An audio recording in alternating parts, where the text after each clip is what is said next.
72 में मेरे बड़े भाई ने चुनाव लड़ा था। उसके बाद उन्होंने राजनीति में रुचि नहीं दिखाई।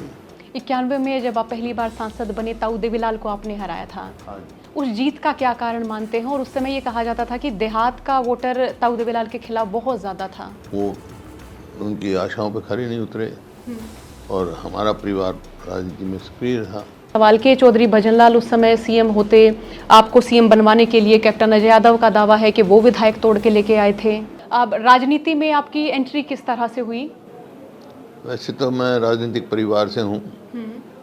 मेरे दादाजी 1923 में चुनाव लड़े थे, फिर स्वर्गीय पिताजी भी राजनीति में रहे, 7 विभिन्न सदनों के सदस्य रहे, संविधान सभा से लेकर और राज्यसभा में आगे रिटायर हुए।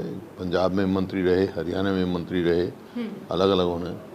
तो मैं जो हुआ भारी पड़ता था, मैं आया तो 72 में मेरे बड़े भाई ने चुनाव लड़ा था। उसके बाद उन्होंने राजनीति में रुचि नहीं दिखाई। फिर 82 में पहले चुनाव मैंने लड़ा और 91 में मैं पहली दफ़ा सांसद बना। तो यही है। 91 में जब आप पहली बार सांसद बने, ताऊ देवीलाल को आपने हराया था। उस जीत का क्या कारण मानते हैं? और उस समय ये कहा जाता था कि देहात का वोटर ताऊ देवीलाल के खिलाफ बहुत ज़्यादा था।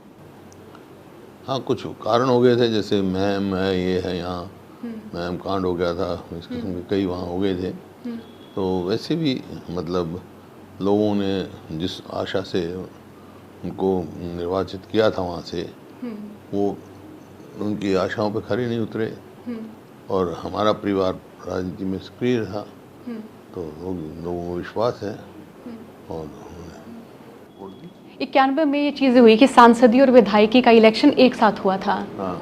तो आपके फादर साहब आपको इलेक्शन लड़वाना चाह रहे थे विधायकी का, ये हुआ था? नहीं, वो तो राजीव जी ने पूछा था मेरे से, इकट्ठे थे कि भाई आप पार्लियामेंट का लड़ोगे या असेंबली का लड़ना चाहता है।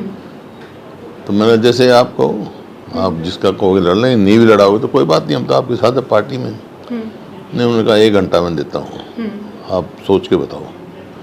तो मैंने अपने फादर का पता किया, वो पार्लियामेंट हाउस में बैठे थे उनके अपने मित्र के साथ। उनसे पूछा था, पहले तो उन्होंने कहा कि असेंबली का लड़ो। फिर उनके साथ जो उनके मित्र थे शीलभद्र यादव जी, उन्होंने मेरी तरफ देखा, शायद उनको लगा होगा भाई ये मैं असेंबली का नहीं लड़ना चाहता। उन्होंने कहा अच्छा बेटा तुम पार्लियामेंट का लड़ना चाहते हो? मैं हाँ चुप रहा। तो मेरे फादर ने कहा अच्छा जैसे यादव जी कह रहे हैं वैसे कर लो। तो फिर आप सांसद बन गए। राजीव जी को मैंने कह दिया अगर मेरी प्रायोरिटी है तो मैं पार्लियामेंट लड़ लूँगा। उसके बाद 2005 में आपकी राजनीति को हम देखते हैं कि आप बन जाते सूबे के मुखिया। अब उस समय भी कई सारे ये रहे सवाल के चौधरी भजनलाल उस समय सीएम होते, आपको सीएम बनवाने के लिए कैप्टन अजय यादव का दावा है कि वो विधायक तोड़ के लेके आए थे। नहीं, ऐसी बात नहीं है, कोई किसी की तोड़े नहीं।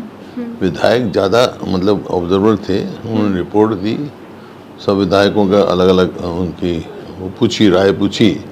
तो ज़्यादातर विधायकों ने मेरा ही नाम लिया और फिर पार्टी का यहाँ मीटिंग हुई, फैसला हो गया।